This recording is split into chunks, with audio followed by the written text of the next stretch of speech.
আগে একটু জিজ্ঞেস করি কেমন আছো তোমরা। আগে একটু জিজ্ঞেস করি সবাই কেমন আছো তোমরা। অনেকদিন পর তোমার সাথে ক্লাস নিচ্ছি মনে হইতেছে। আমি চ্যাট দেখতেছি, সবাই চ্যাট করো, মানে চ্যাটের রিপ্লাই দাও, আমি দেখতেছি সেটা।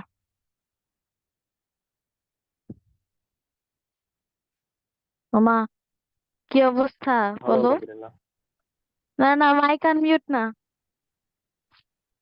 মেসেজে লেখো। হ্যাঁ, ওয়ালাইকুম সালাম, যারা সালাম দিছো। ওকে, তো আজকে হচ্ছে আমরা মেইনলি অধ্যায় 6 আর 7 পড়বো। ঠিক আছে। তো যদি আমাকে জিজ্ঞেস করা হয় অধ্যায় 6 আর 7-এর মধ্যে মোস্ট ইম্পর্টেন্ট কোনটা, কোনটা একটু বেশি গুরুত্ব দিয়ে পড়বো, আমি বলবো অধ্যায় 6। ঠিক আছে। অধ্যায় 6 হচ্ছে জীবে পরিবহন, আর অধ্যায় 7 হচ্ছে গ্যাসীয় বিনিময়। দুইটাই আমরা পড়বো, কিন্তু অধ্যায় 6টা একটু বেশি গুরুত্বপূর্ণ, অধ্যায় 7টা তুলনামূলক কম গুরুত্বপূর্ণ। কিন্তু মানে এমন না যেখান থেকে কোয়েশ্চেন আসবে না বা আসতে পারে না। অধ্যায় 6 আমরা যখন একটু ভালো মতো বুঝতে পারবো, তখন অধ্যায় 7-এ আসলে আমাদের বুঝার মতো বা মানে ইসের মতো তেমন বেশি কিছু নেই, অল্প কয়েকটা ইনফরমেশন আছে। তো এই জন্য আর এমনিতেও অধ্যায় 6 আর 7 যদি তুমি কম্পেয়ার করো, অধ্যায় 6 অনেক বড়, এটার মধ্যে অনেকগুলো কনসেপ্ট আছে, যেগুলা হচ্ছে আসলে পড়তে সময়ও বেশি লাগবে, কিন্তু ইম্পর্টেন্টও। ঠিক আছে। আচ্ছা, তাহলে আমরা শুরু করি। অবশ্যই তাহলে আমার আর বলে দিতে হবে না কি আমার ক্লাসের রুল কি। ক্লাসের রুল অবশ্যই বই, খাতা, কলম সামনে নিয়ে বসতে হবে। ঠিক আছে। ওকে। তো অধ্যায় 6 তো এমনি তোমরা এসএসসি তো দিয়েই আসছো, ভালো ইম্পর্টেন্ট ছিল। আশা করি কেউ বাদ দিয়ে যাও না, এই চ্যাপ্টার বাদ দিয়ে গেলে তো আর এসএসসি পাস করার কথা না। ঠিক আছে। আচ্ছা, তো আমরা ফার্স্টে পড়বো হচ্ছে আহ শোষণ বা অ্যাবজর্পশন। আমি আগে একটু বাস্তব উদাহরণ দিয়ে বুঝাই যে শোষণ কি, মানে শোষণ বা অ্যাবজর্পশন আসলে কি। কেমন? ধরো হচ্ছে একটা আহ মানে ছোটবেলায় আমি খুব বেশি দুষ্ট ছিলাম, বুঝছো? তো কি হইতো যে আম্মু যেই নরম নরম চেয়ার গুলা কিনতো, এই চেয়ার আমি চাকু দিয়ে কেটে উপরে যে ছাল বাকল সব উঠায় ভিতর থেকে ফোম বের করতাম, এরপর এই ফোম দিয়ে পানি দিয়ে খেলতাম। কি করতাম, এক জায়গায় পানি ফেলতাম, এরপর ওই জায়গায় ওই ফোমটা রাখতাম, এবং এনি হাউ কিভাবে জানি পানিটা ভ্যানিশ হয়ে যেত। তো পানিটা তখন তো আর বুঝতাম না যে এখানে আমার এই এত অধ্যায় 6-এর এত বড় একটা কনসেপ্ট এটার মধ্যে লুকায় আছে। কি কনসেপ্ট লুকায় আছে, পানিটা কই যাচ্ছে, আমার কাছে ছোটবেলাটা একটু ম্যাজিকের মতো ছিল আর কি, বুঝছো? যে আল্লাহ, পানি দিলাম, মানে এটা পানি রাখলাম, পানি কই গেল। এখন আমি বুঝি পানি কই গেল। পানি হচ্ছে এই যে ফোমটা ছিল, ফোমটা অ্যাবজর্ব করে নিত অথবা শোষণ করে নিত, রাইট? তো এখন মানে শোষণ এই জিনিসটা সম্পর্কে যখন বইয়ে পড়ি নাই, তার আগ পর্যন্ত শোষণ বা অ্যাবজর্পশন জিনিসটা আমার কাছে খুবই ইন্টারেস্টিং লাগতো। যে কিভাবে আমার এখানে একটা লিকুইড জিনিস আছে, সামনে একটা আমি মানে এটার উপরে একটা ফোম রাখলাম, এটা নাই হয়ে গেল কিভাবে, কেন?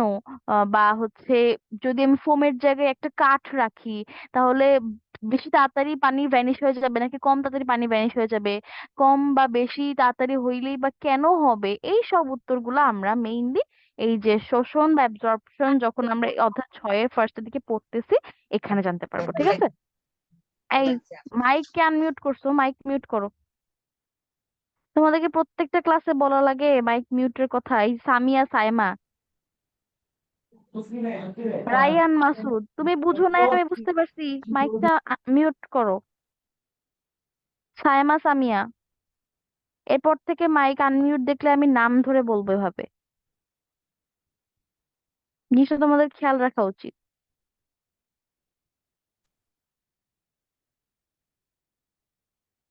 যাই হোক, আচ্ছা, তো এবার আমরা হচ্ছে মেইন পড়ায় আসি। ঠিক আছে। তো শোষণ বা অ্যাবজর্পশন এইটা হচ্ছে তিনটা প্রক্রিয়ার সমন্বয়: ইমবাইবিশন, ব্যাপন, আর হচ্ছে অভিস্রবণ। ব্যাপনের ইংলিশ হচ্ছে ডিফিউশন, আর অভিস্রবণ হচ্ছে অসমোসিস।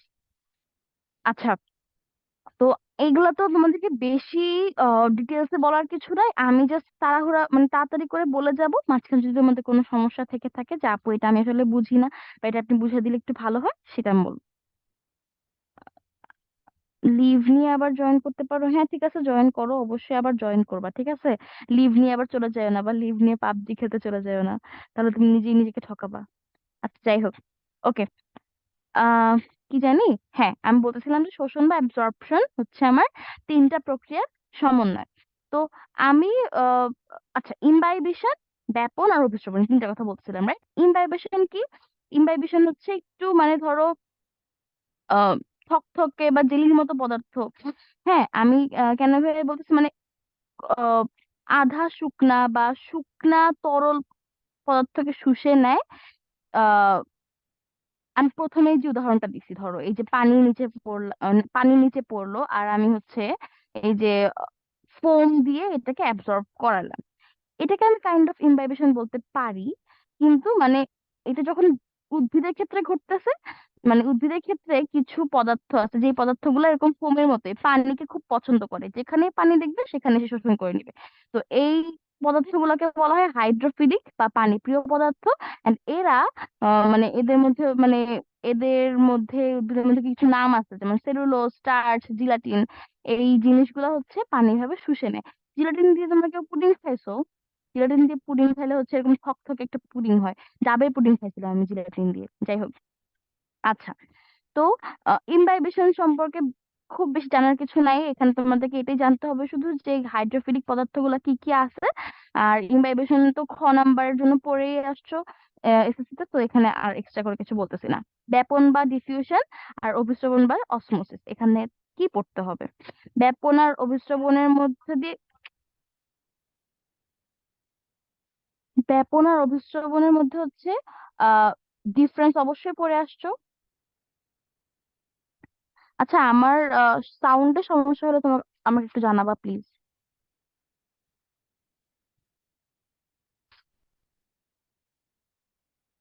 আচ্ছা, আহ তো বলতেছিলাম হচ্ছে আমি ইমবাইবেশনের সম্পর্কে বললাম, ব্যাপন আর অভিস্রবণ থেকে পড়তে হবে ব্যাপন কাকে বলে, অভিস্রবণ কাকে বলে, এগুলো তো তোমরা হচ্ছে ডিফারেন্সের মধ্যে পড়েই আসছো, রাইট? এখানে মেইন পার্থক্য কি ছিল বলো তো? মেইন পার্থক্য ছিল ব্যাপনের ক্ষেত্রে পদার্থ বা দ্রব্যটা কোন স্থান থেকে কোন স্থানে যাবে, আর অভিস্রবণের ক্ষেত্রে কোন স্থান থেকে কোন স্থানে যাবে। আচ্ছা, তাহলে আমি একটু বাস্তব কিছু উদাহরণ দিই। ধরো ছেলেরা ছেলেরা এইসব একটু বেশি করো, বুঝছো? ধরো হচ্ছে এই যে নতুন নতুন, না তোমরা তো এখন আরো পিচ্ছি আছো, বড় হয়ে কি করবা? বড় হয়ে ডেটে যাবা অনেকে। ডেটেই যাওয়ার সময় কি হবে? মনে হবে আরে আমার গা থেকে একটু সুগন্ধি বের হইতে হবে। সুগন্ধি বের হইলে কি হয়, মানে মেইনলি আমাদের এই যে ছেলেদেরকে যা দেখি, বুঝছো, কি হয়, তারা তো হলে থাকে, তো কখনো নিজের জিনিসপত্র ইউজ করে না, অন্য ফ্রেন্ডের এই যে বডি স্প্রে, অন্য ফ্রেন্ডের শার্ট নেয়, আরেকটা ফ্রেন্ডের বডি স্প্রে, আরেকটা ফ্রেন্ডের জুতা, এগুলা নিয়ে সে পরে ডেট করতে যায়, বুঝছো। আচ্ছা ধরো ডেট করতেই বা গেলা বা কোথাও ঘুরতেই গেলা, তোমার একটা ভালো ইমপ্রেশনের জন্য তুমি হচ্ছে বডি স্প্রে দিয়ে গেলা। তো বডি স্প্রে তুমি এক রুমে মানে অন্য রুম থেকে একটা ফ্রেন্ডের বডি স্প্রে চুরি করে নিয়ে আসছো, তোমার রুম বসে বডি স্প্রে দিচ্ছ। 5 মিনিট পরে দেখবে তোমার পাশের রুমের ফ্রেন্ডটা দৌড়ে দৌড়ে আসতেছে, কিরে তুই আমার দামি বডি স্প্রেটা কিভাবে নিলি, কেন নিলি? এখন তুমি তো চুপে চুপে নিয়ে আসছিলা, ও তো তখন দেখে নাই, চুপে চুপে গায়ে দিলা, তখনই তো দেখে নাই, তাহলে বুঝলো কিভাবে যে তুমি তার বডি স্প্রে নিয়ে আসছো? কারণ তুমি যে বডি স্প্রেটা স্প্রে করছো তোমার রুমে, এখানে বডি স্প্রেটা যেখানে স্প্রে করছো এখানে বডি স্প্রের ঘনত্ব বেশি ছিল, ঠিক আছে? এরপরে কি হলো, এই যে বেশি আর তোমার ফ্রেন্ডের রুমে তো কোনো হচ্ছে এরকম বডি স্প্রে ছিল না, তাহলে কি হইলো, এই যে বডি স্প্রে যেখানে ছিল না সেই জায়গাটা হচ্ছে কম ঘনত্বের এলাকা, আর যেখানে বডি স্প্রে আছে সেটা হচ্ছে বেশি ঘনত্বের এলাকা। তাহলে বেশি ঘনত্বের এলাকা থেকে কম ঘনত্বের এলাকায় হচ্ছে এটা ছড়িয়ে পড়লো, আর এটাই হলো ব্যাপন। ব্যাপনের কারণে তোমার ফ্রেন্ডটা বুঝে গেল, এটা হইলো হচ্ছে ব্যাপন। আর অভিস্রবণ হচ্ছে অসমোসিস। অভিস্রবণ ধরো আহ কি বলে, তোমরা কি হচ্ছে আহ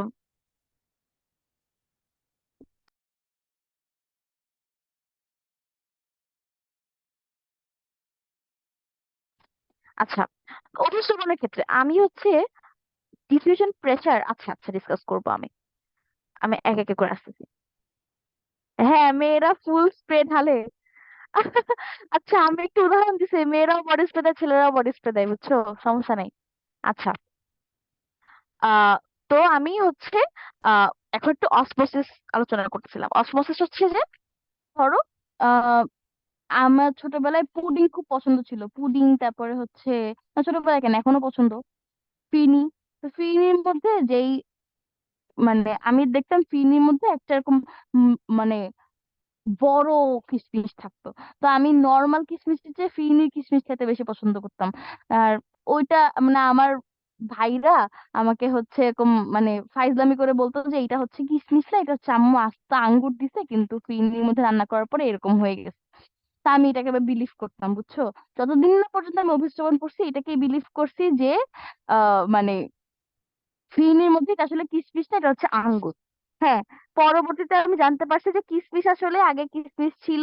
এটাকে যখন ফিরনির মধ্যে দেওয়া হয়েছে তখন কিশমিশের ভিতরে অনেক মানে কি বলে, কিশমিশের ভিতরে এক ধরনের ঘনত্বের দ্রবণ আছে আর বাইরে এক ধরনের ঘনত্বের দ্রবণ আছে। আর এইটা কিশমিশটা একটা সেমি পার্মিয়েবল মেমব্রেন অথবা সিলেক্টিভলি পার্মিয়েবল মেমব্রেন দিয়ে ভাগ করা আছে।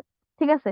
তো এখন কি হইলো, নিম্ন ঘনত্বের মানে নিম্ন ঘনত্বের দ্রবণ থেকে উচ্চ ঘনত্বের দ্রবণের দিকে পানি চলে যাওয়ার কারণে হইলো আমার কিশমিশটা ভিতরে পানি জমে ফুলে গেছে। ঠিক আছে। তো এই জন্য হচ্ছে আমি এরকম মোটা মোটা কিশমিশ দেখতাম ফিরনির ভিতরে, বুঝছো। আচ্ছা, আর ব্যাপন প্রেসার কি, ব্যাপন প্রেসারটা আমি একটু পরে, মানে সরি ডিফিউশন প্রেসার বা ব্যাপন চাপ কি আমি বলতেছি। ঠিক আছে। তো ব্যাপন আর অভিস্রবণ সম্পর্কে তো একটু ক্লিয়ার হয়ে গেল। আরেকটা জিনিস, যে ব্যাপন একটা ভৌত প্রক্রিয়া, খেয়াল রাখতে হবে এটা কোনো রাসায়নিক প্রক্রিয়া না। ব্যাপন হওয়ার কারণে কোনো রাসায়নিক পরিবর্তন বা কেমিক্যাল রিয়াকশন হয় নাই। এই জন্য এটা ভৌত প্রক্রিয়া, ফিজিও বা ফিজিক্যাল প্রসেস বা ফিজিক্যাল প্রসেস, এটা জানতে হবে। ঠিক আছে। আচ্ছা, তারপর হচ্ছে পানি আর খনিজ লবণ শোষণ। এটা হচ্ছে অত্যন্ত গুরুত্বপূর্ণ উদ্ভিদের জন্য। তো পানি শোষণটা কিভাবে হয় বলো তো, পানি শোষণ কি দিয়ে হয়? মূল দিয়ে হয়, রাইট? মূল দিয়ে কিভাবে পানি শোষণ হয়? প্রথমে আমার আমি এইটা মানে পানি শোষণ, খনিজ লবণ শোষণ, এইটা পুরোটা আমি একটা জিনিসের মধ্যে আলোচনা করে দিই, একটা ছবির মধ্যে। ঠিক আছে। ধরো আমি বোর্ডের মধ্যে একটা ছবি আঁকতেছি। কলার জাতীয় পদার্থের নাম বইয়ে আছে, তুমি আবার দেখে নিও। আর আমি ক্লাসেও বলছি, হয়তো তুমি একটু লেটে জয়েন করছো, পরে ক্লাসটা রিপিট দেখে নিও। হ্যাঁ, ধরো হচ্ছে আমার এখানে একটা গাছ আছে, এরকম এরকম একটা গাছ আছে। গাছের এখানে কতগুলো মূল রোম আছে, ওকে। আর আমি একটু পাতা আঁকি সবুজ দিয়ে। ধরো এখানে পাতা আছে। আমার ছবি আঁকার স্কিল দেখে হাইসো না প্লিজ। আচ্ছা, তো হচ্ছে আহ এই যে পাতা, পাতার এখানে পানি ছিল, পানিটা বাষ্প হয়ে গেল। বাষ্প হয়ে যাওয়ার ফলে কি হলো, দেখো এতক্ষণ এখানে পাতা থেকে শুরু করে মূল পর্যন্ত যতগুলা হচ্ছে আমার কোষ আছে, সবগুলা কোষে সমান পরিমাণে পানি আছে ধরে নিলাম আমি। ঠিক আছে। তো কি হইলো, প্রথমে আমি পাতা থেকে এখানে পানি জলীয় বাষ্প হিসেবে উড়ে চলে গেল। তাহলে এখানে আমার এখন পানি নাই, তাই না? পাতার এখানে একটা পানির ঘাটতি ঘাটতি দেখা দিচ্ছে। তাহলে দেখো তো, তাহলে এখানে ঘনত্বের পরিবর্তন দেখা দিচ্ছে না? এইখানে এক ধরনের ঘনত্ব আর এই কোষে আরেক ধরনের ঘনত্ব না? তাহলে এই কোষের মধ্যে এখন পানি নাই, এই কোষ কি করবে?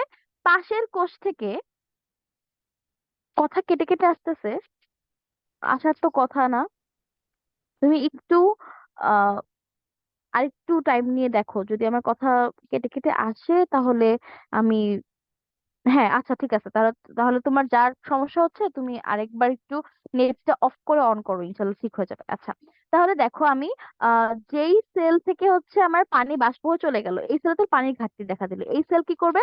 পাশের সেল থেকে পানি নিয়ে টান দিবে। ঠিক আছে। তো পাশের সেল থেকে পানি টান দেওয়ার কারণে কি হবে, এখন ও এই সেল থেকে পানি নিয়ে গেল। এখন এই পাশের সেল, মানে ধরো এটা যদি 1 নাম্বার সেল হয়, এটা 2, পাশে এটা 3, 4, তাহলে 1 হচ্ছে 2 থেকে টান দিবে, 2 আবার 3 থেকে টান দিবে, 3 আবার 4 থেকে টান দিবে, 4 আবার 5 থেকে টান দিবে, এরকম নিতে নিতে নিতে নিতে মূল রোমের এখানে আমার যেই সেল ছিল এই সেল থেকে পানি চলে গেল পাশের সেলে বা উপরের সেলে। ঠিক আছে।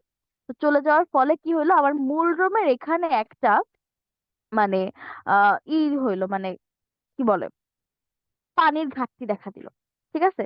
তাহলে এই মূল রোম তখন কি হবে, এই যে মানে পানি নাই দেখে যে একটা কোষ আরেকটা কোষকে যে চাপ দিচ্ছে, চাপ দিয়ে মানে নিয়ে যাচ্ছে, পানিটা নিয়ে আসতেছে, এই জন্য ব্যাপন হচ্ছে, তাই না?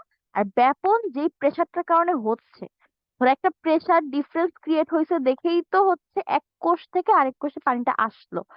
এই ডিফারেন্সটাই হচ্ছে ব্যাপন চাপ ঘাটতি বা ডিফিউশন প্রেসার ডিফারেন্স।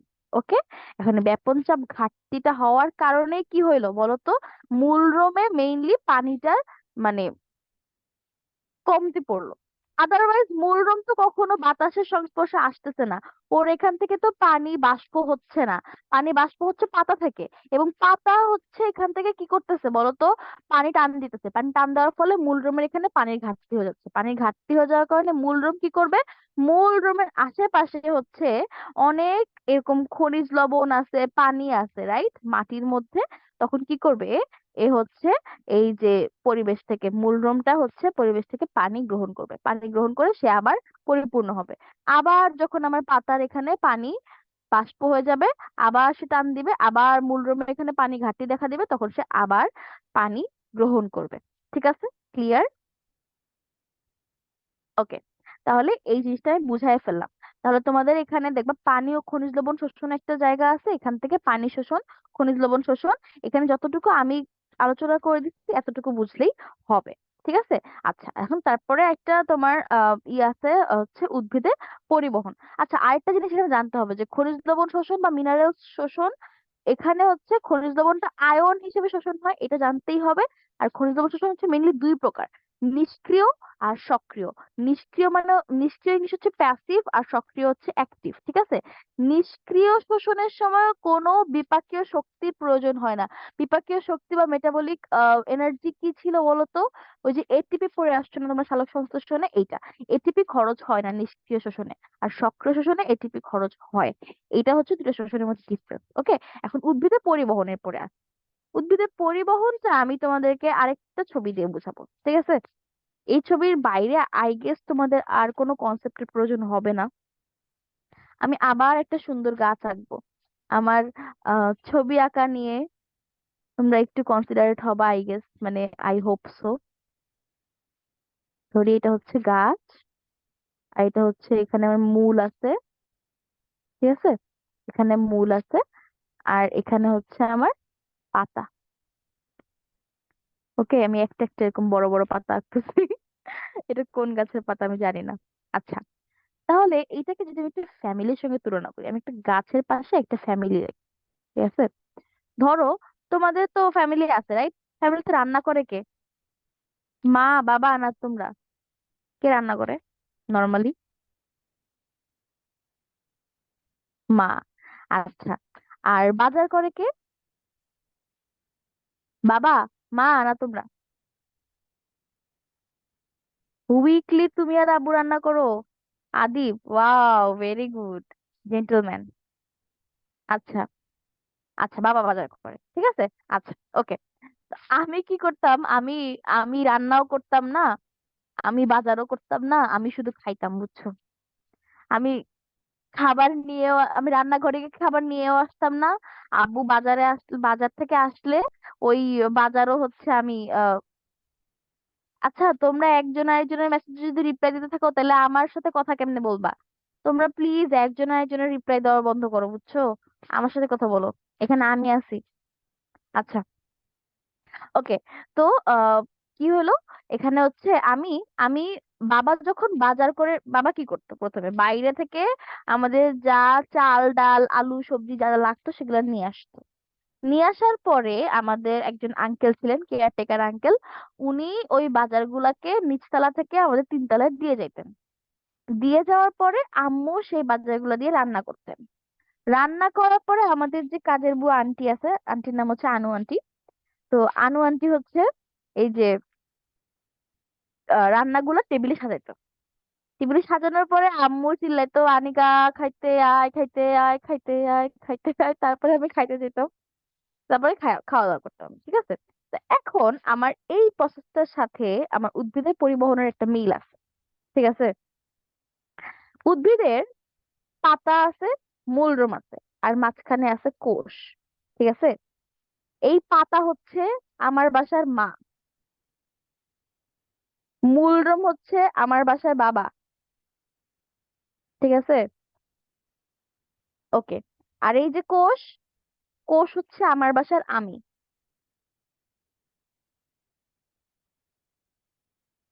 ওকে। আর এখানে আরো দুইটা ইম্পর্টেন্ট ক্যারেক্টার ছিল, তোমরা খেয়াল করছো কিনা আমি জানি না। একজন হচ্ছে কেয়ারটেকার আঙ্কেল, আরেকজন হচ্ছে আমাদের বাসার হাউস হেল্প আনু আন্টি। ঠিক আছে। তো কেয়ারটেকার আঙ্কেল কি করতেন? কেয়ারটেকার আঙ্কেল হচ্ছে বাজারটা আব্বুর কাছ থেকে নিয়ে মা পর্যন্ত পৌঁছায় দিতেন, রাইট? তাহলে এই যে বাজারটা আব্বুর কাছ থেকে নিয়ে মা পর্যন্ত পৌঁছায় দিচ্ছেন, এইটা হচ্ছে কেয়ারটেকার আঙ্কেল। হ্যাঁ। আর আরেকটা হচ্ছে এই যে মায়ের কাছ থেকে খাবার এনে আমার পর্যন্ত পৌঁছায় দিচ্ছেন হচ্ছে আমাদের হাউস হেল্প আন্টি। ঠিক আছে। তাহলে এই যে কেয়ারটেকার আঙ্কেল যে ছিল, কেয়ারটেকার আঙ্কেল হচ্ছে জাইলেম।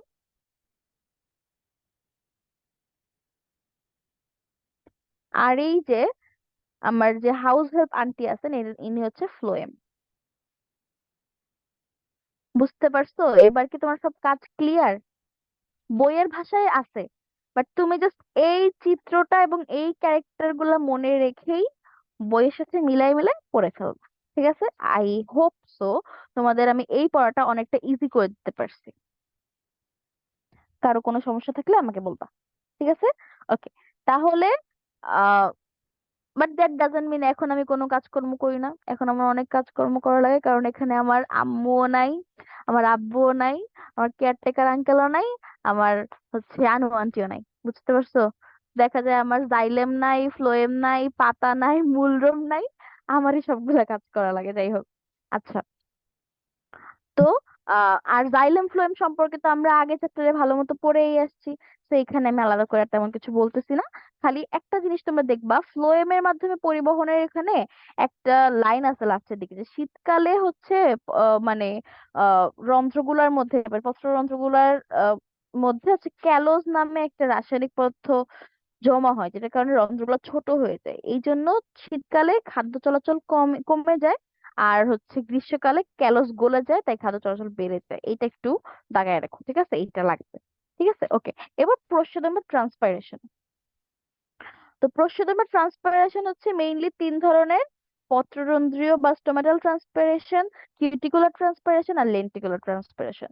তোমাদেরকে এখান থেকে জানতে হবে পত্ররন্ধ্রীয় ট্রান্সপাইরেশন মানে এই প্রস্বেদন বা ট্রান্সপিরেশন গুলোর মধ্যে কোনটা সবচেয়ে বেশি হয় আর কোনটা কোথায় হয়, প্রস্বেদন কে, প্রস্বেদনের অপর নাম কি, এই নামটা কে দিছেন, এতটুকু জানলেই এনাফ। ঠিক আছে। পত্ররন্ধ্র প্রস্বেদন অবশ্যই বেশি হবে। কেন? কারণ পত্ররন্ধ্র প্রস্বেদন পত্ররন্ধ্রের মাধ্যমে হয়। পত্ররন্ধ্র কোথায় কোথায় থাকে? পাতায় থাকে, কচি কাণ্ডে থাকে, ফুলের বৃতিতে থাকে, ফুলের পাপড়িতে থাকে। ঠিক আছে। তাহলে এটা হচ্ছে পত্ররন্ধ্র। পত্ররন্ধ্রের ছবিটা তোমাদের বইয়ে খুবই বাজে একটা ছবি আছে, বুঝছো? আগের বইয়ের সাদা কালো ছবিটা খুব সুন্দর ছিল, এখনকার ছবিটা আমার খুবই বাজে লাগে। যাই হোক, তারপর কিউটিকল, সরি কিউটিকুলার প্রসারণ। কিউটিকুলার প্রসারণ, কিউটিকুলার প্রসারণ আর লেন্টিকুলার প্রসারণে তোমাদের পার্সেন্টেজটা দেওয়া নাই। তোমাদের ইন্টারের বইয়ে পার্সেন্টেজটা দেওয়া আছে, আমি ওখান থেকে বলতেছি, তোমরা যদি চাও লিখে নিতে পারো কিউটিকুলার লেন্টিকুলার প্রসারণের পার্সেন্টেজ। আর না চাইলে সমস্যা নেই, না লিখলেও চলবে। পত্ররন্ধ্রীয় প্রসারণ হচ্ছে 90 to 95%, কিউটিকুলার প্রসারণ হচ্ছে 2 to 3%, আর লেন্টিকুলার প্রসারণ হচ্ছে 1 to 2%। ঠিক আছে। চাইলে লিখে নিতে পারো। কিউটিকল কোথায় থাকে, লেন্টিসেল কোথায় থাকে জানতে হবে। ঠিক আছে। কিউটিকল থাকে হচ্ছে পাতার উপরে একটা কিউটিনের আবরণ থাকে। ওই কিউটিনের মানে কিউটিকলের ভিতর দিয়ে যেই পানিটা ভেদ করে চলে যেতে পারে, ওইটা হচ্ছে কিউটিকুলার প্রসারণ, যেটা 2 to 3% হয়। আর লেন্টিকুলার প্রসারণ হচ্ছে কাণ্ডের যে ফাটল গুলো আছে না, ফাটলটাকে আমরা লেন্টিস মানে ফাটলটা যেই ধরনের ছিদ্র, ওই ছিদ্রটাকে বলতেছি লেন্টিসেল। লেন্টিসেলের মধ্য দিয়ে আমার যেই প্রশোধনটা হয় ওটা লেন্টিকুলার প্রশোধন, এটা হচ্ছে হয় 1 to 2%। ঠিক আছে। এরপরে প্রশোধনের বাহ্যিক প্রভাবক, very very very much important, 100%, 1000%। এখানে স্টার্ট দিয়ে রাখবা। ঠিক আছে। এখান থেকে কিন্তু আসছে, আগে কোয়েশ্চেন আসছে। ঠিক আছে। ওকে। আর প্রশোধনের অপর নাম হচ্ছে প্রয়োজনীয় ক্ষতি বা নেসেসারি ইভিল। কে এই নামটা দিয়েছেন? বিজ্ঞানী কার্টিস। জানতে হবে। এইবার আমাদের দেহের মধ্যে আমরা চলে আসি। ঠিক আছে। আমাদের যে হচ্ছে মানে উদ্ভিদ দেহের যেগুলো যেগুলো জিনিসপত্র ছিল, সেগুলো তো আমাদের পড়া শেষ। আলহামদুলিল্লাহ আমরা সব বুঝে ফেলছি, পড়ে ফেলছি। কোনো সমস্যা আলহামদুলিল্লাহ আমাদের কারো নাই, যদি থেকে থাকে আমাকে অবশ্যই জানাও। এবার আমরা হচ্ছে মানব দেহে আসবো। ঠিক আছে। মানব দেহে আসবো। মানব দেহের মধ্যে এই যে পরিবহনটা কিভাবে হয়? আচ্ছা, প্রথমত উদ্ভিদে পরিবহন কেন হয় বলতো? প্রত্যেক কোষে পুষ্টি দেওয়ার জন্য। রাফি, কোন একটা কোয়েশ্চেন করবা তুমি, মেসেজে করো, আমি দেখতেছি কোয়েশ্চেনটা, ঠিক আছে? আচ্ছা, তো উদ্ভিদ দেহে পরিবহন কেন হয়? প্রত্যেক কোষে পুষ্টি এবং হচ্ছে পানি পৌঁছায় দেওয়ার জন্য, ঠিক আছে? আর আমাদের আহ দেহে এই পুষ্টি পৌঁছায় দেওয়ার কাজটা করে হচ্ছে ব্লাড। হ্যাঁ, তো এই যে ব্লাড, কিভাবে আমাদের বডিতে পাস করতেছে, আহ কি কি মানে আমাদের দেহে যে ব্লাড পাস করতেছে এটা কি উন্নত নাকি অনুন্নত, উন্নত হইলে কেন, অনুন্নত হইলে কেন, এই জিনিসগুলো আমরা জানবো, ঠিক আছে? আচ্ছা, আমি একটু স্ক্রিন শেয়ার করব একটা জিনিস দেখানোর জন্য। আচ্ছা, হ্যাঁ রাফি, ডিফিউশন প্রেশার আলোচনা করছি তো, যতটুকু আলোচনা করছি ডিফিউশন প্রেশার এনাফ। তুমি যদি মিস করে থাকো ক্লাসে তাহলে হচ্ছে কাইন্ডলি তুমি সম্ভবত ভিডিওটা আরেকবার দিয়ে দেওয়া হবে, তখন দেখে নিও। ডিফিউশন প্রেশার আমি আলোচনা করছি, বেশ অনেকক্ষণ সময় নিয়ে আলোচনা করছি। যতটুকু আলোচনা করছি এর বাইরে তেমন লাগবে না, রাফি। আচ্ছা, তো হচ্ছে আমি হোয়াইট বোর্ডটাকে অফ করে আমি একটু স্ক্রিন শেয়ার করব।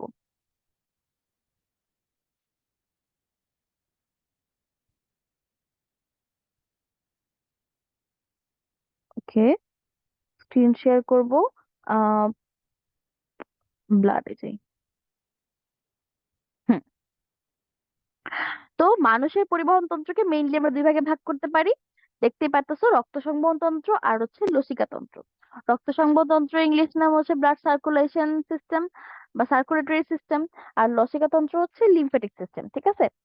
তো কোন তন্ত্র কি কি নিয়ে গঠিত হয়, ভেরি মাচ ইম্পর্টেন্ট। মানুষের রক্ত সংবহন তন্ত্র বদ্ধ। কেন বদ্ধ? ইম্পর্টেন্ট, ঠিক আছে?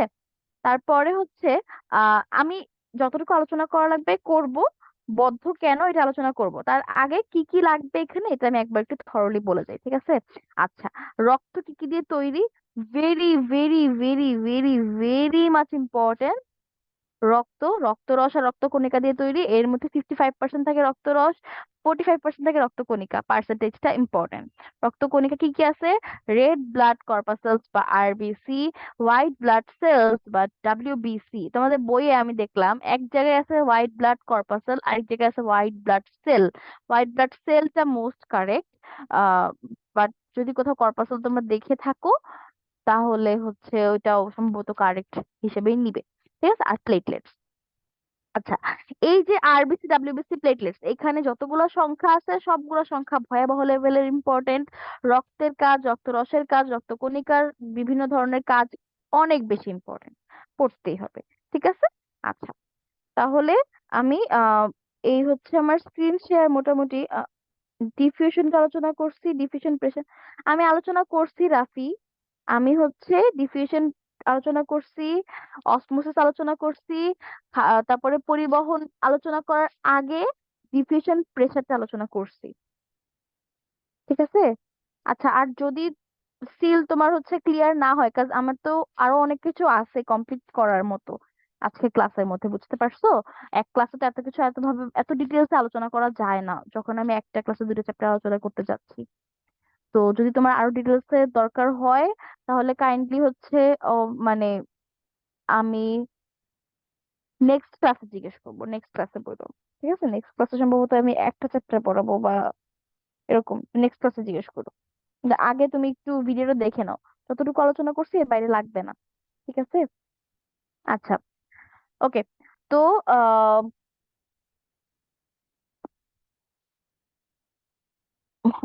ওয়েট,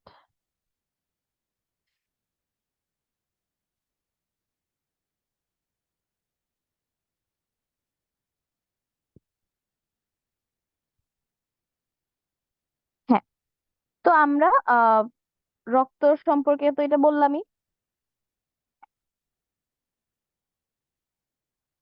রক্ত সংবহনতন্ত্র সম্পর্কে, এখন রক্ত সংবহনতন্ত্র বদ্ধ কেন এটা একটু বলবো, ঠিক আছে? আমাদের অন্যান্য যে অনুন্নত প্রাণীগুলো আছে, অনুন্নত প্রাণীগুলোর ক্ষেত্রে হয় কি যে ব্লাড দেহের বিভিন্ন গহ্বরে থাকতে পারে, না আমাদের ক্ষেত্রে হয় না। কারণ কি, আমাদের ক্ষেত্রে একটা হার্ট থাকে, ঠিক আছে? খুবই বেশি উন্নত ব্লাড সার্কুলেশন আমাদের। আমাদের একটা হার্ট আছে, আমি হার্ট কিরকম মানে কি বলে, নিব্বা নিব্বিদের লাভ হিসেবে আঁকি, ঠিক আছে? ভালো হার্ট আমি আঁকবো পরে। এখন একটু তোমরা এভাবে হার্ট তাই কল্পনা করে নাও যে হ্যাঁ আমাদের হার্টটা এরকম, কিন্তু আসলে কিন্তু এরকম না, ঠিক আছে? আচ্ছা, তো এইটা হচ্ছে আমাদের হার্ট। তো হার্ট থেকে কিছু আর্টারি বা ধমনী বের হয়, এরপরে এগুলো ক্যাপিলারিজে বিভক্ত হয়ে যায়। ক্যাপিলারিজ থেকে তারপরে ভেইন বা হচ্ছে যে শিরা তৈরি হয়। শিরা তৈরি হয়ে এটা আবার হার্টে আসে, এন্ড এইভাবে আবার ব্লাডটা সার্কুলেট হতে থাকে, ঠিক আছে? তাহলে কি হয়, হার্ট থেকে ব্লাড আর্টারি বা ধমনী দিয়ে এসে ক্যাপিলারি বা হচ্ছে কৈশিক নালিকা থেকে গিয়ে দেন ভেইন হয়ে আবার হার্টে আসতেছে। তো এই যে আমার রক্ত সংবহন তন্ত্র, এর বাইরে কোনো আহ এর বাইরে কোনো ব্লাড আর যাচ্ছে না, ঠিক আছে? কোনো রক্ত মানে কোনো গহ্বরে যাচ্ছে না। গহ্বরে গেলে কি হইতো বলতো, রেগুলারলি আমাদের নাক থেকে রক্ত পড়তো, আমরা মুখ খুলতাম, মুখ থেকে রক্ত বের হইতো। সেটা তো হয় না, রাইট? কারণ ব্লাড যে কোনো জায়গায় নাই। ব্লাড হচ্ছে আমি যখন কাটি কোনোভাবে, ক্যাপিলারি বা আর্টারি বা ভেইন যখন কাট হয়, তখনই আমার সেখান থেকে ব্লাড বের হয়, ঠিক আছে? সো ব্লাডটা যেহেতু এভাবে একটা সিস্টেমের মধ্যে একদম আটকা অবস্থায় আছে, কোনো কোনো হচ্ছে গহ্বরের মধ্যে উন্মুক্ত নাই। হ্যাঁ, আমি হোয়াইট বোর্ড ইউজ করছি। হোয়াইট বোর্ড দেখতে পারতেছো না? দেখতে পারার কথা। আর না দেখতে পারলেও সমস্যা নেই, তুমি আমার কথা সাথে ফলো করো, সমস্যা নেই। আচ্ছা, তো আমি বলতেছিলাম যে আহ আচ্ছা, হুম, আবার শুরু করি। তো যেহেতু কোনো দেহ গহ্বরে হচ্ছে উন্মুক্ত অবস্থা থাকতেছে না, তাই আমরা আমাদের এই রক্ত সংবহনতন্ত্রটা হচ্ছে বদ্ধ রক্ত সংবহনতন্ত্র, ঠিক আছে? আচ্ছা, সংখ্যাগুলো ভেরি মাচ ইম্পর্টেন্ট। যেমন হচ্ছে আরবিসি 120 দিন বাঁচে, তারপর হচ্ছে কতগুলা আরবিসি দেহে আছে, দিনে কয়টা আরবিসি তৈরি হয়, ডাব্লিউবিসি থাকে 4,000 মতো। ডাব্লিউবিসি হচ্ছে আবার যে কয় ভাগে ভাগ করা যায়, গ্র্যানুলোসাইট, এক গ্র্যানুলোসাইট। গ্র্যানুলোসাইট গ্র্যানুলোসাইটটা হচ্ছে মিলি দানাদার, ঠিক আছে? তো গ্র্যানুলোসাইট গুলোর নাম কিভাবে মনে রাখবা, যেই গুলার লাস্টে ফিল আছে সেগুলো হচ্ছে গ্র্যানুলোসাইট, যেমন ইওসিনোফিল, বেসোফিল, নিউট্রোফিল। আর বাকি যে দুইটা ডাব্লিউবিসি আছে, লিম্ফোসাইট আর মনোসাইট, এগুলো হচ্ছে এক গ্র্যানুলোসাইট, ওকে? এইটা জানতে হবে, ভেরি মাচ ইম্পর্টেন্ট এটা। তাহলে গ্র্যানুলোসাইট কোনগুলা, অ্যাগ্রানুলোসাইট কোনগুলা, কোনটার কাজ কি, ইম্পর্টেন্ট। প্লেটলেটস এর কাজ কি জানতে হবে, প্লেটলেটস এর সংখ্যা জানতে হবে, ওকে? তাহলে আই গেস এই যে রক্ত, রক্ত সংবহন তন্ত্র, এখানে মানে ব্লাড, তারপর রক্তের উপাদান, তারপরে হচ্ছে রক্ত কণিকা, এখানে কোনো সমস্যা থাকার আর কথা না, ঠিক আছে? এগুলোর গড় আয়ুগুলো জানতে হবে। তারপরে হচ্ছে তাহলে এরপরে আমার কাজ কি, এরপরে হচ্ছে রক্তের কাজ। রক্তের কাজ ভেরি মাচ ইম্পর্টেন্ট, তোমরা এসএসসি সময়েও পড়ে আসছো অবশ্যই, এখনো পড়তে হবে, ভেরি মাচ ইম্পর্টেন্ট, যে কোনো কাজ ভেরি মাচ ইম্পর্টেন্ট। এরপরে হচ্ছে আমার আজকের one of the most important topic, blood group বা ব্লাড গ্রুপিং। এটা জানতে হবে, খুব খুবই খুবই বেশি ইম্পর্টেন্ট, ঠিক আছে? আচ্ছা, ব্লাড গ্রুপ কি কি ধরনের আছে? 4 ধরনের, right? A, B, A B, ও, ঠিক আছে? ব্লাড গ্রুপের মধ্যে মানে হচ্ছে দুটো জিনিস থাকে, একটা হচ্ছে অ্যান্টিজেন, একটা অ্যান্টিবডি। অ্যান্টিজেন কোথায় থাকে? লোহিত রক্তকণিকায়। অ্যান্টিবডি কোথায় থাকে? রক্তরসে। Very much important. এখন কোন রক্তের গ্রুপে কি কি অ্যান্টিজেন আছে, কি কি অ্যান্টিবডি আছে, ভেরি মাচ ইম্পর্টেন্ট, ঠিক আছে? আচ্ছা, তো আহ একটা জিনিস আমি তোমাদের একটু বলি, যে কেন কেন আহ আমার এ বি ব্লাড গ্রুপের মধ্যে এ আর বি দুটো অ্যান্টিজেন আছে। দেখো, এ বি ব্লাড গ্রুপের মধ্যে হচ্ছে কোনো অ্যান্টিবডি নাই, শুধু এ আর বি দুইটা অ্যান্টিজেন আছে, ঠিক আছে? আর ও ব্লাড গ্রুপটার মধ্যে কোনো অ্যান্টিজেন নাই, শুধু এ আর বি দুইটা অ্যান্টিবডি আছে। কেন? এখন যদি আমি মানে এবি পজিটিভ এর হচ্ছে এবি পজিটিভ ওয়ালা ব্লাড ও পজিটিভ ওয়ালা লোকের বডিতে ইনফিউজ করে দেই, তাহলে কি হইতে পারে? কি হবে? এই এ অ্যান্টিবডিটা হচ্ছে এ অ্যান্টিজেনকে ক্লট করে ফেলবে বা জমাট বাঁধায় ফেলবে, বি অ্যান্টিজেনকে জমাট বাঁধায় ফেলবে। তখন কি পুরা বডিতে রক্ত জমাট বেঁধে যাবে, পরিবহন হতে পারবে না। ব্লাডের মানে অনুপস্থিতিতে আমাদের দেহে পচন ধরে যাবে। ঠিক আছে? তো ভেরি মাচ ইম্পর্টেন্ট এই জায়গাটা, জিনিসগুলো বোঝা, যে কেন আমার এ ব্লাড গ্রুপের মধ্যে এ অ্যান্টিজেন আছে আর বি অ্যান্টিবডি আছে। কারণ বি অ্যান্টিবডি এ অ্যান্টিজেনকে ক্লট করতে পারে না, আবার এ অ্যান্টিবডি বি অ্যান্টিজেনকে ক্লট করতে পারে না, এই জন্য বি ব্লাড গ্রুপের মধ্যে আমার বি অ্যান্টিজেন আছে। জিনিসটা ক্লিয়ার? বইয়ের মধ্যে জিনিসটা নাই, বাট জানা ভালো। ঠিক আছে? এরপরে আছে আরএইচ পজিটিভ আরএইচ নেগেটিভ, এটা রেখাস বানরের থেকে আসে। আর হচ্ছে আরেকটা জিনিস এখানে জানতে হবে, কার্লান স্টেইনার হচ্ছে এই যে ব্লাড গ্রুপিংটা যে করেন 1901 সালে, এটা কিন্তু একবার আসছিল কোয়েশ্চেনে। ঠিক আছে? এটা জানতে হবে। ওকে। এরপর সর্বজনীন রক্তদাতা কে, সর্বজনীন রক্ত গ্রহীতা কে জানতে হবে। কেন সর্বজনীন রক্ত আহ, আহ, আচ্ছা, কেন এটা জানতে হবে না, কে জানলেই হবে। এবি হচ্ছে এবি রক্তধারী হচ্ছে সর্বজনীন রক্ত গ্রহীতা, আর ও হচ্ছে সর্বজনীন রক্তদাতা।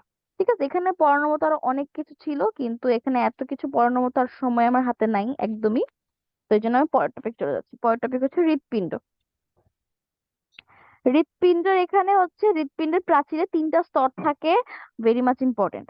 Epicardium, myocardium, endocardium. কোনটা কি কি দিয়ে তৈরি হয়, আর হচ্ছে এন্ডোকার্ডিয়ামের কিছু কাজ আছে, কাজগুলো ইম্পর্টেন্ট। যে এন্ডোকার্ডিয়াম দিয়ে হচ্ছে এই যে ভিতরের প্রকোষ্ঠ গুলা তৈরি হয়, কপাটিকা গুলা তৈরি হয়। ঠিক আছে? জানতে হবে। তারপরে হচ্ছে আর কি, চারটা চেম্বার আছে হার্টের, দুইটা অলিন্দ বা অ্যাট্রিয়াম, আর দুইটা নিলয় বা ভেন্ট্রিকল।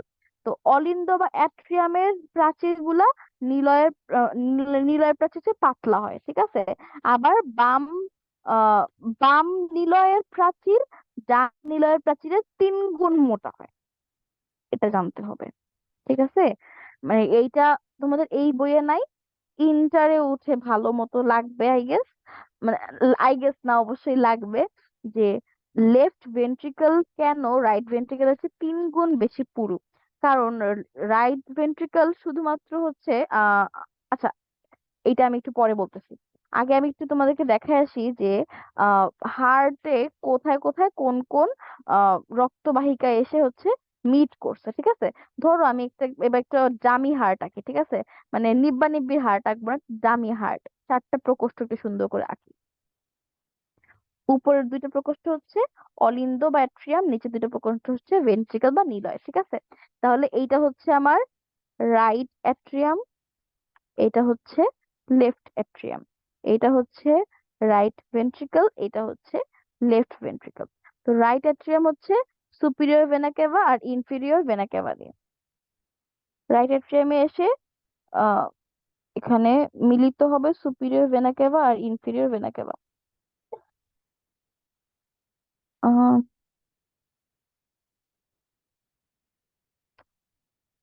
এক সেকেন্ড, হ্যাঁ, সুপিরিয়র ভেনা কেভা হচ্ছে ঊর্ধ্ব মহাশিরা, আর ম্যাট্রিয়াল ভালভ কি, মাইট্রাল ভালভ, মাইট্রাল কপাটিকা। আচ্ছা, দেখো, সুপিরিয়র ভেনা কেভা আর ইনফিরিয়র ভেনা কেভা হচ্ছে আমার রাইট এট্রিয়ামে, অ্যানোটেশন হচ্ছে না, হ্যাঁ, রাইট এট্রিয়ামে এসে মিলিত হয়। ঠিক আছে? তারপরে লেফট এট্রিয়ামে হচ্ছে চারটা পালমোনারি শিরা, চারটা পালমোনারি শিরা বা পালমোনারি ভেইন। এরপরে রাইট ভেন্ট্রিকল, রাইট ভেন্ট্রিকল হচ্ছে পালমোনারি ধমনী দুইটা বা পালমোনারি আর্টারি। ঠিক আছে? আর হচ্ছে লেফট ভেন্ট্রিকল দিয়ে যাবে হচ্ছে অ্যাওর্টা বা মহাধমনী। এই মহাধমনী দিয়ে হচ্ছে পুরা হোল বডিতে ব্লাড সাপ্লাই হবে। ঠিক আছে? আর রাইট ভেন্ট্রিকল কি, পালমোনারি আর্টারি, তার মানে ও ব্লাড সাপ্লাই দিবে শুধুমাত্র হচ্ছে আমার ফুসফুসকে। ঠিক আছে? তো এখন দেখো, ফুসফুস হচ্ছে জাস্ট আমার হোল বডির একটা অর্গান। তো একটা অর্গানকে ব্লাড সাপ্লাই দিতে কি ওর বেশি শক্তি প্রয়োজন হবে, নাকি পুরা বডির সব কোষকে ব্লাড সাপ্লাই দিতে ওর বেশি শক্তি প্রয়োজন হবে বলো তো? অবশ্যই পুরা বডি সাপ্লাই দিতে বেশি শক্তি প্রয়োজন হবে। এই জন্যই লেফট ভেন্ট্রিকুলার প্রাচীরটা 3 গুণ বেশি পুরু থাকে, যাতে ওর শক্তি বেশি থাকে, যাতে ও পুরা বডিতে ব্লাড দেওয়ার জন্য বেশি কাজ করতে পারে। ঠিক আছে? আচ্ছা, তো কোথায় কোন কোন জিনিসগুলো এসে ওপেন হয়েছে, ভেরি মাচ ইম্পর্টেন্ট। তাহলে এরপরে হচ্ছে আমার এই চ্যাপ্টারের মধ্যে আর কি আছে বলো তো? আর আছে হচ্ছে ডিজিজের কিছু জিনিসপত্র আছে, তারপর হচ্ছে রক্ত বেগা বা ব্লাড ভেসেলস এর কিছু জিনিসপত্র আছে। এখান থেকে কি কি পড়তে হবে আমি জাস্ট এতটুকু বলে দিয়ে যাই, ঠিক আছে? আচ্ছা, এলে পড়তে হবে হচ্ছে আমার আচ্ছা, তার আগে সিস্টোল কি, ডায়াস্টোল কি, বা সংকোচন কি, প্রসারণ কি জানতে হবে। সার্কুলেশন তো অবশ্যই জানো, পড়েই আসছো, ঠিক আছে? এরপরে ধমনী বা আর্টারির তিনটা স্তর আছে: tunica externa, tunica media, tunica interna. তিনটা ভেরি মাচ ইম্পর্টেন্ট। একটা জিনিস, নেক্সট যদি আমি কারো মাইকটা আনমিউটেড দেখি, আমি তাকে ক্লাস থেকে বের করে দিতে বাধ্য হব। I am so sorry. এটা আমার মনোযোগে ব্যাঘাত ঘটায়। আজকে অনেক বড় একটা টপিকের পড়া, আমি কিছু শেষ করতে পারতেছি না। কেন তোমরা মাইকে সম্পর্কে কেন সচেতন হচ্ছ না? নেক্সট টাইম আমি ক্লাসে অ্যালাউ করবো না এটা। প্রতিদিন ক্লাসের মধ্যে কি বলা পসিবল নাকি? আচ্ছা, তো ধমনী বা আর্টারি, আমি একটা খুব ইম্পর্টেন্ট জায়গায় আলোচনা করতেছিলাম। আমার কনসেন্ট্রেশন ব্রেক হয়ে গেলে একটা ইম্পর্টেন্ট জায়গা যদি আমি তোমাদেরকে বলতে ভুলে যাই, সাফারার তোমরাই হবা। আমার কোনো সমস্যা নেই এখন। আচ্ছা, ধমনী বা আর্টারি মেইনলি হচ্ছে অক্সিজেন যুক্ত রক্ত সাপ্লাই দেয় বা অক্সিজেন যুক্ত ব্লাড সাপ্লাই করে। কিন্তু শুধুমাত্র একটা আর্টারি বা একটা ধমনী হচ্ছে কার্বন ডাই অক্সাইড যুক্ত রক্ত ফুসফুসে পৌঁছায়। সেটা হচ্ছে আমার পালমোনারি ধমনী বা পালমোনারি আর্টারি বা ফুসফুসীয় ধমনী, ঠিক আছে? আচ্ছা, আর এই ধমনীর প্রাচীর কয়টা? তিনটা: tunica externa, tunica media, tunica interna. Very much important. এই জায়গাটা দাগায় রাখো, দুইবার মতো কোয়েশ্চেন আসছে এখান থেকে, ঠিক আছে? এই জায়গাটা। আর এই কোন স্তর হচ্ছে কি দিয়ে তৈরি, কোনটা বাইরের স্তর কোনটা ভিতরের স্তর জানতে হবে। এক্সটার্নাল মানে বাইরে, আর ইন্টারনাল মানে ভিতরে, ঠিক আছে? তাহলে এখান থেকে একটু মাথায় রাখতে হবে। ওকে।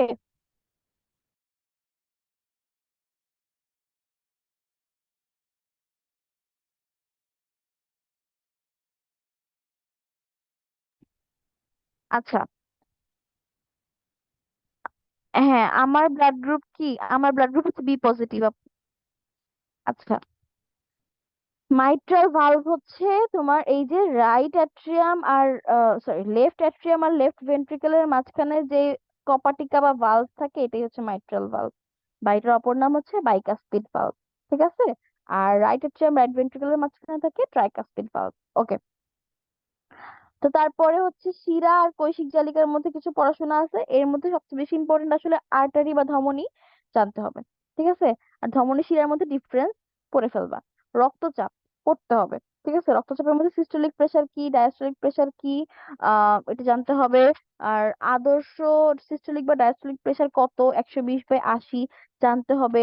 পালস প্রেশার কি বা ধমনী ঘাত কি, এই সংখ্যাটা জানতে হবে। উচ্চ আচ্ছা, এখানে হচ্ছে একটা আহ হৃদস্পন্দনের মান আছে, প্রতি মিনিটে 60 থেকে 100, খুব ইম্পর্টেন্ট। ব্লাড প্রেশার কি দিয়ে মাপি? সিগমোম্যানোমিটার, ইম্পর্টেন্ট। হাই ব্লাড প্রেশার বা উচ্চ রক্তচাপ, এই জায়গাটা ইম্পর্টেন্ট। আচ্ছা শোনো, অধ্যায় 6 আর 7 দুটার মধ্যেই হচ্ছে কিছু ডিজিজ আছে। ডিজিজ গুলার যদি আমি বলি কোন চ্যাপ্টারের ডিজিজটা বেশি ইম্পর্টেন্ট, অবশ্যই অধ্যায় 6-এর ডিজিজ গুলা খুব বেশি ইম্পর্টেন্ট জানতে হবে, ঠিক আছে? কারণ আমাদের আশেপাশে হার্ট পেশেন্টের সংখ্যা অনেক বেশি। আচ্ছা, তো হাই ব্লাড প্রেশার হচ্ছে আমার হৃদরোগ আর স্ট্রোকের অন্যতম প্রধান একটা কারণ, ঠিক আছে?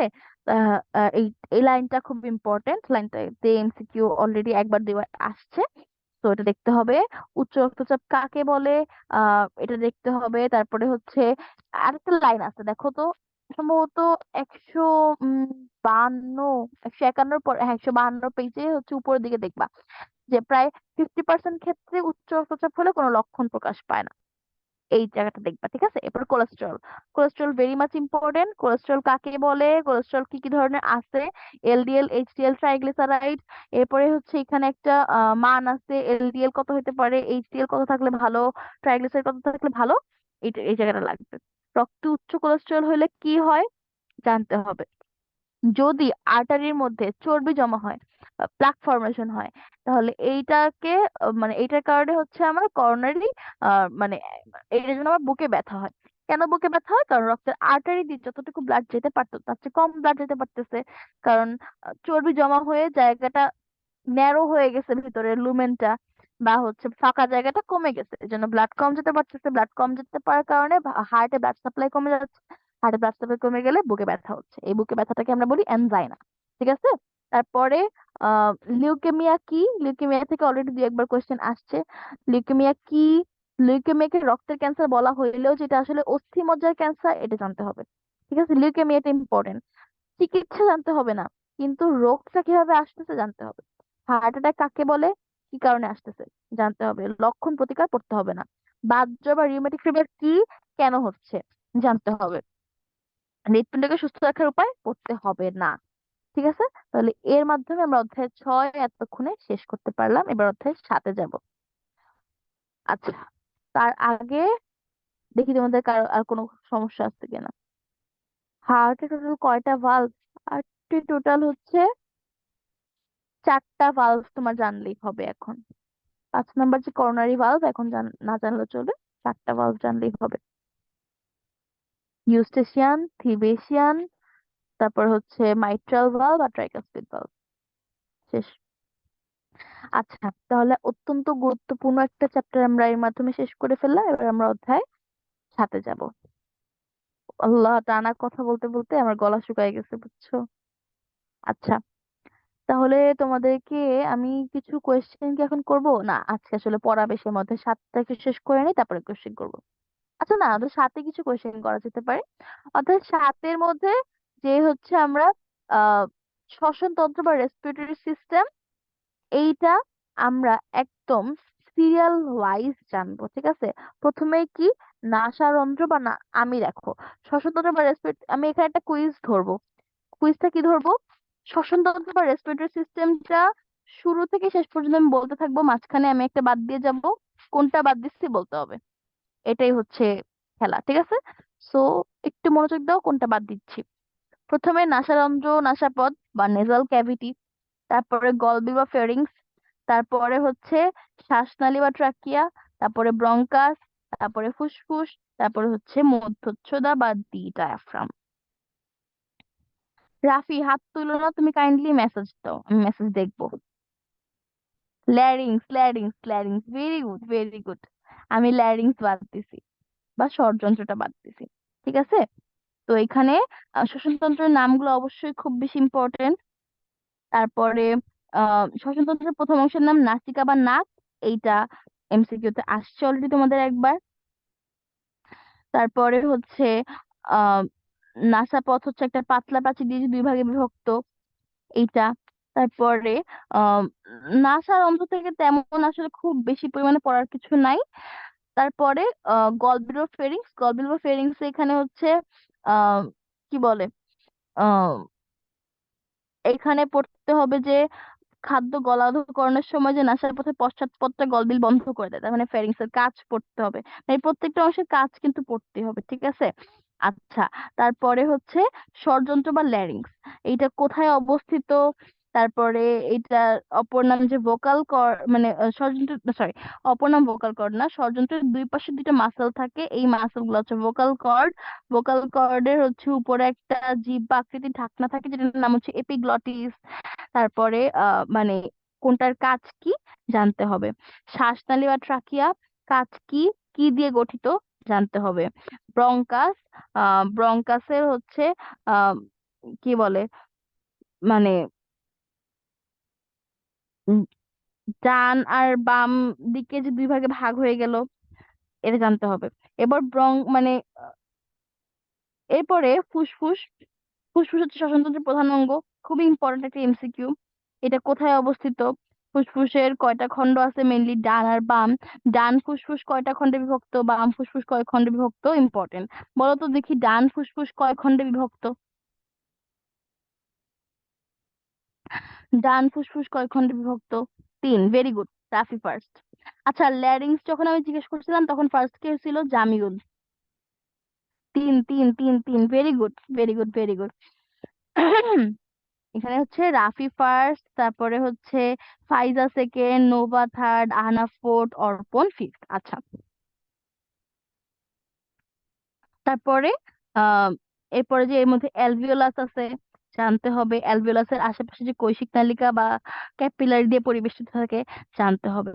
এরপরে তোমাদের আরেকটা জিনিসের নাম আছে মধ্যচ্ছদা বা ডি ডায়াফ্রাম। এখানে না ডি ডায়াফ্রাম বলা নেই, তোমরা একটু ডি ডায়াফ্রাম লিখে নাও, কারণ এটা মানে অ্যাকচুয়াল জিনিসটা মধ্যচ্ছদার মানে যে মধ্যচ্ছদার বাংলা নাম, সরি ইংলিশ নাম এক্স্যাক্টলি ডি ডায়াফ্রামই হবে। আমরা মেডিকেলের বই এখন ডি ডায়াফ্রাম পড়তেছি, কারণ কি ডায়াফ্রাম অর্থ হচ্ছে পর্দা।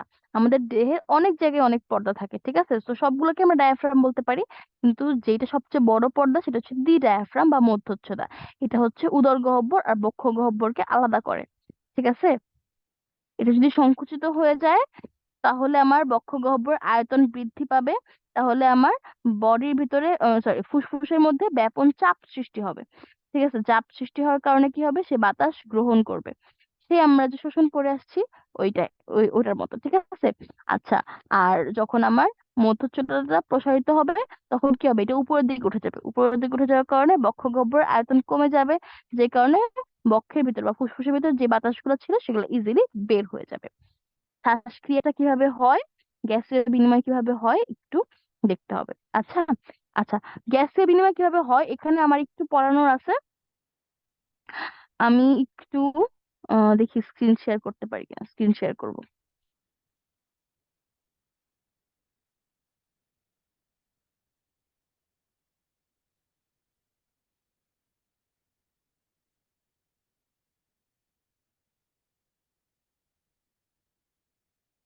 এক সেকেন্ড।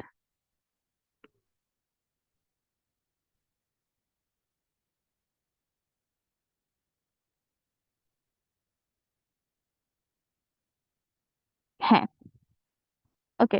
তো গ্যাসীয় বিনিময় মেইনলি আমরা দুই ভাগে ভাগ করতে পারি, অক্সিজেন শোষণ আর কার্বন ডাই অক্সাইড ত্যাগ। তোমাদের বইয়ে শুধু এখানে তোমাদের বইয়ে দেখো কতটুকু আছে। আমি সবুজ কালি যতটুকু দাগাই দিব ততটুকু তোমাদের বইয়ে আছে, আর যতটুকু এক্সট্রা ততটুকু আমি হচ্ছে ইন্টারের বই থেকে পড়াচ্ছি। ইন্টারে এই টপিকটা অনেক বেশি ইম্পর্টেন্ট, তো তোমরা যদি এখন থেকে পড়ে যাও সামনে গিয়ে সুবিধা হবে। আর এমনও হয় যে অনেক সময় স্যাররা হচ্ছে ওনাদের নলেজে যেটা আছে ওখান থেকে কোশ্চেন করে, তখন হচ্ছে এই টপিকটা ইন্টারে এত বেশি ইম্পর্টেন্ট আর এত বেশি কমন, টিচাররা ভাববে কি হয়তো তোমরা এই টাইম থেকে পড়েই গেছো। তো এই জন্য আমি একটু সেফ থাকার জন্য হচ্ছে ইন্টারের বইয়ে থেকে দেখাই দিব, ঠিক আছে। আচ্ছা, তো গ্যাসীয় বিনিময় তোমাদের বইয়ে এই যে অক্সি হিমোগ্লোবিন রূপে অক্সিজেন শোষণ হয় এটা আছে, আর কার্বন ডাই অক্সাইড ত্যাগ হয় পটাশিয়াম বাইকার্বনেট আর সোডিয়াম বাইকার্বনেটের মাধ্যমে, এটা আছে, ঠিক আছে। তো অক্সিজেন মেইনলি 98% অক্সিজেন শোষণ হয় হিমোগ্লোবিনের যে হিম অংশটা আছে এটা আয়রনের সঙ্গে হচ্ছে আমার অক্সিজেন এসে অক্সি হিমোগ্লোবিন তৈরি করে, এন্ড 98% অক্সিজেন অক্সি হিমোগ্লোবিন রূপেই হচ্ছে শোষিত হয়, ঠিক আছে। আর 2% রক্তের সঙ্গে দ্রবীভূত হয়ে পরিবহন হয়, ঠিক আছে। গেলে এটা অক্সিজেন শোষণ। আর কার্বন ডাইঅক্সাইড শোষণ, কার্বন ডাইঅক্সাইড হচ্ছে ভৌত দ্রবণের সাথে 5% হিসেবে 5% বেড়ে যাবে। কার্বামিনো যৌগ, কার্বামিনো যৌগ কি, কার্বামিনো যৌগ বুঝতে পারতেছো, কার্বা মানে কার্বন ডাইঅক্সাইড, আর অ্যামিনো, অ্যামিনো মূলক হচ্ছে NH2, বুঝছো, এই যে এইটাকে আমরা অ্যামিনো মূলক বলি, NH2। তো অ্যামিনো মূলকের সঙ্গে যখন কার্বন ডাই অক্সাইড যুক্ত হয় তখন এটা হচ্ছে কার্বামিনো যৌগ। কার্বামিনো যৌগ হিসেবে আমার 27% কার্বন ডাই অক্সাইড বাহিত হয় বা বিনিময় হয়। আর বাকি 65% হচ্ছে বাইকার্বনেট যৌগ রূপে যায়, ঠিক আছে, বাইকার্বনেট যৌগ রূপে। এখন এই যে বাইকার্বনেট যৌগ বলতে পজিটিভ আয়ন ছাড়া নেগেটিভ আয়ন হিসেবে হচ্ছে আমার বাইকার্বনেট থাকে, তাহলে এটা বাইকার্বনেট যৌগ। বাইকার্বনেট যৌগ রূপে পটাশিয়াম বাইকার্বনেট আর সোডিয়াম বাইকার্বনেট আছে। পটাশিয়াম বাইকার্বনেট থাকে হচ্ছে আরবিসির ভিতরে, আর সোডিয়াম বাইকার্বনেট থাকে হচ্ছে আরবিসির বাইরে, ঠিক আছে। আচ্ছা, তো তাহলে এই জায়গা থেকে পার্সেন্টেজটা পড়তে হবে। তোমরা এখন লিখে ফেললে তো লিখে ফেলতেই পারো পার্সেন্টেজ বা যতটুকু আমি এক্সট্রা পড়াইছি, আর যদি এখন না লিখে থাকো কোনো সমস্যা নেই, আমি তো পিডিএফটা দিয়েই দিব, ঠিক আছে। ওকে।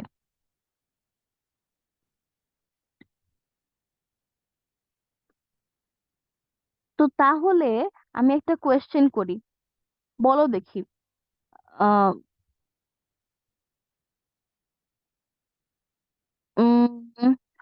অক্সি হিমোগ্লোবিন রূপে কয় পার্সেন্ট অক্সিজেন বাহিত হয়?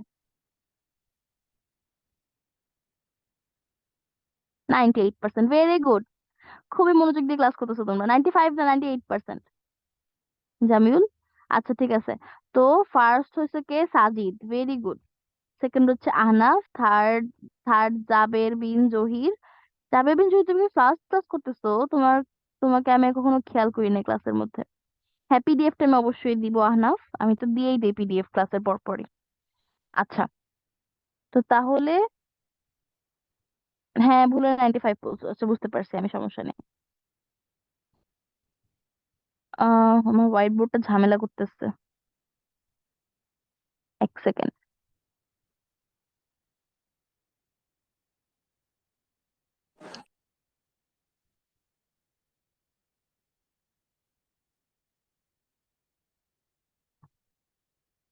আচ্ছা, তো আর বেশিক্ষণ পড়া বাকি নাই, আমরা প্রায় পুরাটাই পড়ে ফেলছি। ঠিক আছে, ওকে। তো তারপরে আমার আছে হচ্ছে এইখানে কিছু রোগ আছে, রোগগুলা কোনটা কাকে বলে এতটুকু মোটামুটি তোমাদের একটু জানলেই হবে। কিন্তু হচ্ছে আহ মানে যেমন ধরো কি কি রোগ আছে এখানে, অ্যাজমা বা হাঁপানি আছে, কাকে বলে, কেন হয়, ঠিক আছে, এটা জানতে হবে।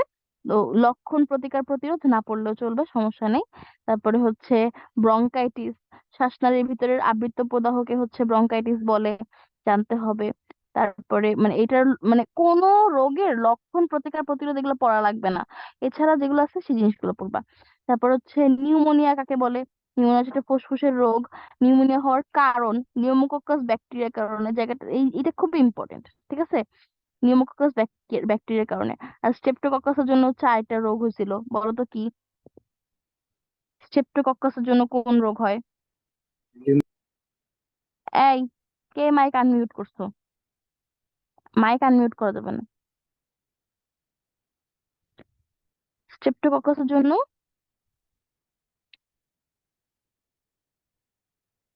Rheumatic fever, very good.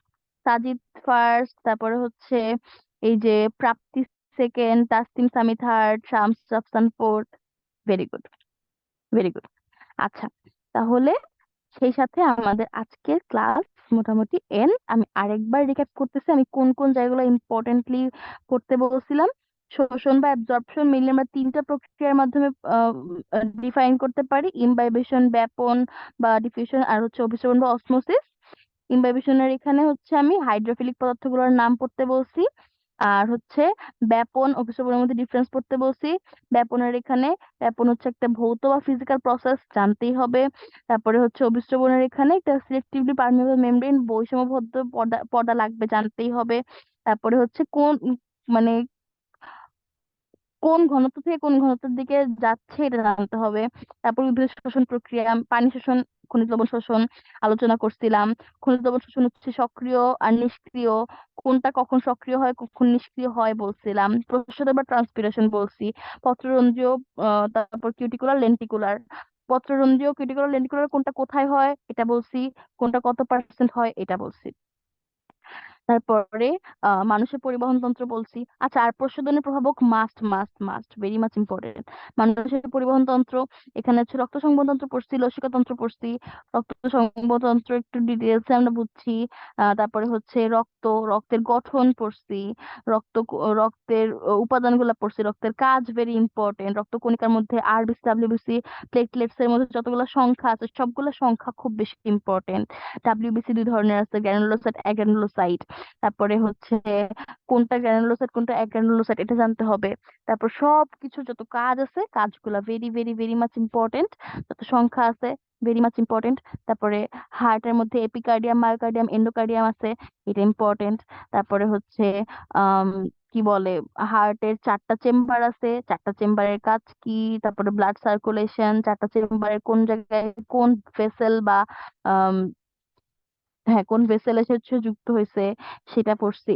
তারপরে আহ এই যে পানি শোষণ, এটা সুন্দর করে বুঝাইছি উদাহরণ দিয়ে। খাবার কিভাবে রান্না হচ্ছে, কিভাবে আমার পর্যন্ত পৌঁছাচ্ছে, এটা একটা উদাহরণ দিয়ে বুঝাইলাম।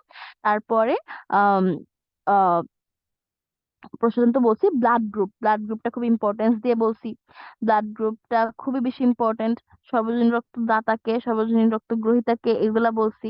তারপর হৃদরোগ, মানে হৃৎপিণ্ডে যত রোগ হতে পারে, ভেরি মাচ ইম্পর্টেন্ট। উচ্চ রক্তচাপ ইম্পর্টেন্ট, কোলেস্টেরল ইম্পর্টেন্ট। তারপরে হচ্ছে পরের চ্যাপ্টারে চলে গেছি, পরের চ্যাপ্টার হচ্ছে শ্বসন তন্ত্র পড়ছি। শ্বসন তন্ত্রের হচ্ছে সবগুলা সিরিয়াল ওয়াইজ মনে রাখতে হবে। বাংলা ইংলিশ নাম দুইটাই লাগবে, এগুলোর কাজ ভেরি মাচ ইম্পর্টেন্ট। তারপরে হচ্ছে ফুসফুস তো ইম্পর্টেন্ট আছেই। আর গ্যাসীয় বিনিময় আমি একটু এক্সট্রা করে সুন্দর করে পড়াইছি, এভাবে পড়তে পারলে বেশি ভালো। আর এখানে রোগগুলা কোনটা কাকে বলে জানলে হবে। নিউমোনিয়ার কারণটা স্পেশালি বলছি। ঠিক আছে, তাহলে এই চ্যাপ্টারটা মোটামুটি আমাদের পড়া শেষ। স্টোমাটাল হচ্ছে 90 to 95%। হ্যাঁ, আচ্ছা ঠিক আছে সাদিক, বুঝতে পারছি, সমস্যা নেই। কিউটিকুলার হচ্ছে 2 to 3%, আর লেন্টিকুলার হচ্ছে 1 to 2%। ঠিক আছে, ওকে। তাহলে আর কার কোনো সমস্যা আছে?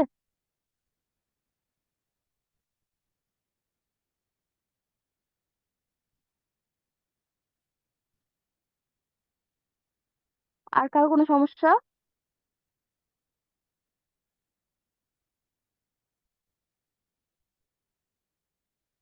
আচ্ছা ঠিক আছে, না না না না, ওকে ওকে ওকে, তাহলে তো ইনশাল্লাহ কোনো সমস্যা আর নাই। চ্যাপ্টারটা হচ্ছে অর্থাৎ 6 আর 7 বেশ ইম্পর্টেন্ট একটা জায়গা। আই হোপ তোমরা ভালোভাবে চ্যাপ্টার গুলো পড়ে ফেলবা, আর আমি পিডিএফটা দিয়ে দিব। আচ্ছা, আরেকটা জিনিস হচ্ছে, আমি এই পর্যন্ত যে কটা চ্যাপ্টার পড়াইছি, অর্থাৎ 1 থেকে 7 পর্যন্ত, এই চ্যাপ্টার গুলোর মধ্যে আমি যতটুকু আমার জানা মতে হোলি ক্রস নটরডেম এখানে যে যে কোয়েশ্চেন গুলো আসছিল, ওইটার একটা মানে ওইটার কতগুলো পিডিএফ আমি মানে রাখছি। ঠিক আছে, তো পিডিএফ গুলো আমি ট্রাই করব আজকে হোয়াটসঅ্যাপে দিয়ে দেওয়ার জন্য। এন্ড কেন দিব, তোমরা তো এখন নতুন চ্যাপ্টার মানে তোমরা তো কোনো কিছু নতুন করে পড়তেছো না, কোয়েশ্চেন গুলো একবার গো থ্রু করবা, যেখানে কোনটা পারো কোনটা পারো না। ঠিক আছে, এই সবগুলা পারতেই হবে। এন্ড এইগুলার অ্যানালাইসিস করে এগুলোর আশেপাশে যে টপিক গুলো আছে সব টপিক গুলো পড়ে ফেলতে হবে, কোনো কিছু বাদ রাখা যাবে না। এই জন্য আমি তোমাদেরকে কোয়েশ্চেন গুলো দিয়ে দিব ভাবতেছি। ঠিক আছে, আচ্ছা হ্যাঁ তাসপিয়া বলো, কি কোয়েশ্চেন? আপু, তুমি আমরা এসএসসি বায়োলজি কি দুটাই কি গাজী আজমল স্যারের বই কিনবো, দুই পার্টি? এইচএসসি বায়োলজি হচ্ছে আমি মেইন বুক ধরা হয় হচ্ছে প্রথম পত্র আবুল হাসান স্যারের বই কিনলে, আর দ্বিতীয় পত্র হচ্ছে গাজী আজমল স্যারের বই কিনলে। কারণ বিভিন্ন অ্যাডমিশনও এগুলাকে হচ্ছে মেইন বই ধরা হয়, তো অ্যাডমিশনের সময় তোমার এই বইগুলাই বেশি ইম্পর্টেন্টলি বেশি ভালো করে পড়া লাগে, বুঝছো। এছাড়া মানে এমনি প্রথম পত্রের গাজী আজমল স্যারটা খুবই পাতলা হয়, তো অনেকে ওইটা পড়তে পছন্দ করে। কিন্তু আমি বলবো প্রথম মানে আমার মতে আমি বলতে পারি যে প্রথম পত্র আবুল হাসান স্যারের বই আর দ্বিতীয় পত্র গাজী আজমল স্যারের বই বেস্ট, ওটা কিনলেই ভালো হবে। আপু, আমার থেকে এই দুইটা আছে, এই যে প্রথম পার্টটা আফজাল হাসান স্যারের আর দ্বিতীয়টা গাজী আজমল স্যারের। তা ওই যে একজন আপু বলছিল যে গাজী আজমল স্যার, দুটাই গাজী আজমল স্যারের, এই জন্য কনফিউশনে পড়েছি। গাজী আজমল স্যারের বই ভালো, খারাপ না, প্রথম পত্রের ক্ষেত্রে খারাপ না, কিন্তু আবুল হাসান মানে গাজী আজমল স্যারের বই যারা আছে, আবুল হাসান স্যারের বইয়ে সবগুলাই আছে। গাজী আজমল স্যারের বই আমি যখন পড়ছিলাম না, গাজী আজমল স্যারের বই আমি যখন শুধু ইন্টারে ছিলাম তখন কিনছিলাম, তখন পড়ছিলাম। এরপর আমি আবুল হাসান স্যারের বইও পড়ছি, আমার কাছে মনে হয়েছে গাজী আজমল স্যারের বইয়ে যা যা আছে সবই আবুল হাসান স্যারের বইয়ে আছে। বাট আবুল হাসান স্যারের বইয়ে আরেকটু এক্সট্রা কিছু আছে, এই জন্য আমার কাছে আবুল হাসান স্যারের বইটা বেশি প্রেফারেবল মনে হয়। বাট যদি তোমার কাছে মনে হয় যে আপু আমার আগে গাজী আজমল স্যারের বইটা পড়লে আমার কাছে ইজি মনে হবে, এটা পড়তে ভালো লাগবে, তাহলে তুমি অবশ্যই আজমল স্যারের বই কিনতে পারো। কিন্তু মানে আমার সাজেশন থাকবে প্রথম পত্রে আবু হাসান স্যারের বইটা পড়া বা এটা ফলো করা। আচ্ছা, আর কারো কোনো কোয়েশ্চেন আছে? ওকে, ঠিক আছে তাহলে। আচ্ছা ইনশাল্লাহ, তাহলে আজকে কারো কোনো কোয়েশ্চেন নাই। আই হোপ ক্লাসটা তোমাদের ভালো লাগছে। আর হচ্ছে আহ তোমাদের জন্য অনেক অনেক দোয়া। সামনে তো তোমাদের পরীক্ষা আসতেছে, পড়াশোনা করো। আর আমারও অনেক অনেক পরীক্ষা চলতেছে, বুঝছো, এই জন্য আমার ক্লাসের টাইম অনেক সময় অনেক বেশি হ্যাফাজার্ড হয়ে যাচ্ছে। আই হোপ তোমরা বুঝবা। ঠিক আছে, তো আমার জন্য তোমরা দোয়া করো। অনেক অনেক অনেক পরীক্ষার জন্য মানে খুবই প্রেসারে আছি। ঠিক আছে, আচ্ছা। আর তোমরা ভালো মতো পড়াশোনা করো, ঠিক আছে? আর আমি যে পিডিএফ গুলো দেওয়ার কথা বলছি আমি চেষ্টা করতেছি এখনই হোয়াটসঅ্যাপে দিয়ে দেওয়ার জন্য। ওকে, তাহলে তোমরা ভালো থাকো। আল্লাহ হাফেজ।